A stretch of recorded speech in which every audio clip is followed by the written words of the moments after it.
Hello बच्चों, चलिए प्रश्न को देखते हैं। प्रश्न है प्रोटीन के संदर्भ में विकृतीकरण को परिभाषित कीजिए। तो बच्चों सबसे पहले इस प्रश्न की मुख्य अवधारणा की बात करें तो मुख्य अवधारणा होगी मुख्य अवधारणा में हम बात करें प्रोटीन के विकृतीकरण की। तो जब हम प्रोटीन के अंदर भौतिक परिवर्तन करते हैं जैसे कि तापमान में परिवर्तन या उसमें रासायनिक परिवर्तन करते हैं जैसे कि पीएच में परिवर्तन, तो प्रोटीन के अंदर, प्रोटीन की श्रृंखलाओं के अंदर या कुंडलियों के अंदर हाइड्रोजन बंध में अस्त व्यवस्था उत्पन्न हो जाती है या इरेगुलरिटी उत्पन्न हो जाती है, जिसके कारण ग्लोब्यूल खुल जाता है तथा हेलिक्स अकुंडलित हो जाती है तथा प्रोटीन अपनी जैविक सक्रियता को खो देता है। इसे क्या कहते हैं बच्चों? प्रोटीन का विकृतीकरण कहते हैं। और इसी दौरान प्रोटीन के विकृतीकरण के दौरान प्रोटीन की द्वितीयक व तृतीयक संरचना नष्ट हो जाती है किंतु प्राथमिक संरचना अप्रभावित रहती है। तो चलिए बच्चों देखते हैं, जब प्राकृत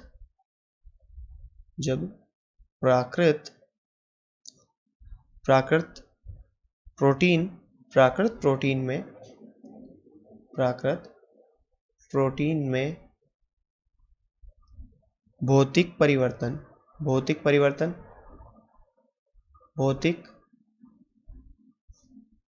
परिवर्तन जैसे तापमान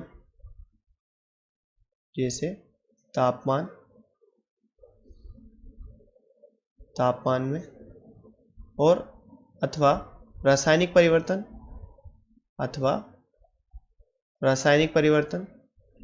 जैसे कि पीएच में, रासायनिक परिवर्तन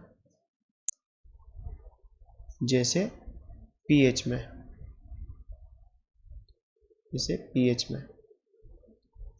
रासायनिक परिवर्तन करते हैं या किया जाता है। रासायनिक परिवर्तन किया जाता है तो हाइड्रोजन बंध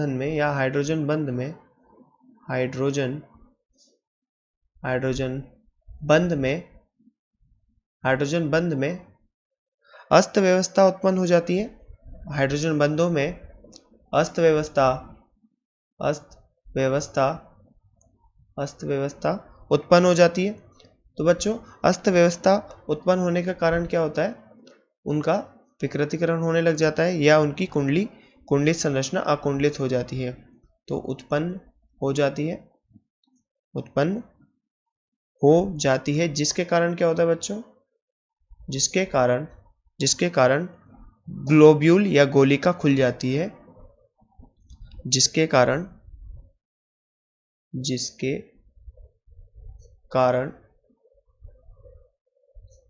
ग्लोब्यूल या गोलिका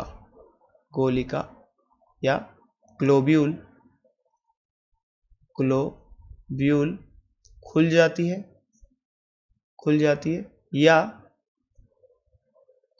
है या हेलिक्स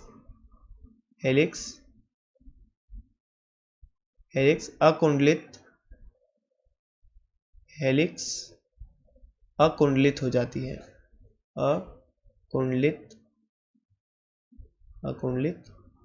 अकुंडलित हो जाती है तथा प्रोटीन अपनी जैविक सक्रियता को खो देता है। तो बच्चों प्रोटीन का क्या होता है? प्रोटीन अपनी जैविक सक्रियता को खो देता है। प्रोटीन अपनी जैविक सक्रियता को खो देता है। इसे बच्चों क्या कहते हैं? प्रोटीन का विकृतीकरण कहते हैं। अपनी जैविक सक्रियता को खो देता है, इसे ही बच्चों क्या कहते हैं? प्रोटीन का विकृतीकरण कहते हैं। इसे प्रोटीन का विकृतीकरण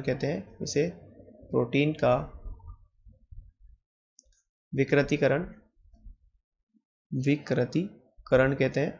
तो बच्चों हमने जाना है प्रोटीन का विकृतीकरण क्या होता है। चलिए बच्चों आगे बात करते हैं। विकृतीकरण कहते हैं।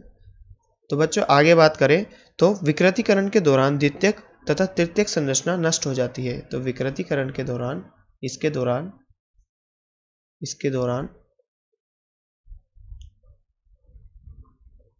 दौरान प्रोटीन प्रोटीन की द्वितीयक व तृतीयक संरचना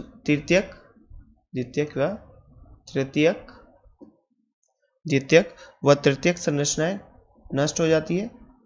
द्वितीयक व तृतीयक संरचना नष्ट हो जाती है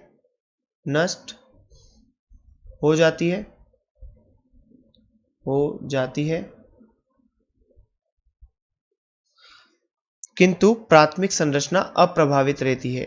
किंतु बच्चों यहाँ पर प्राथमिक संरचना अप्रभावित रहती है, किंतु प्राथमिक संरचना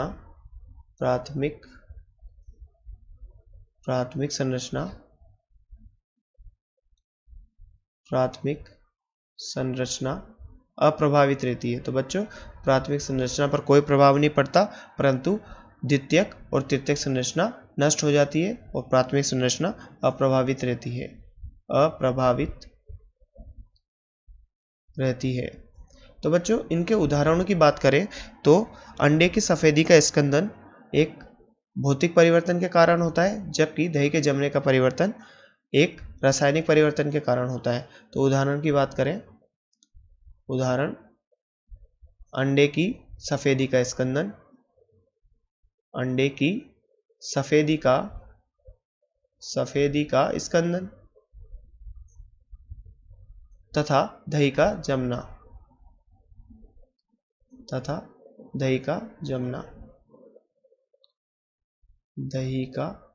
जमना।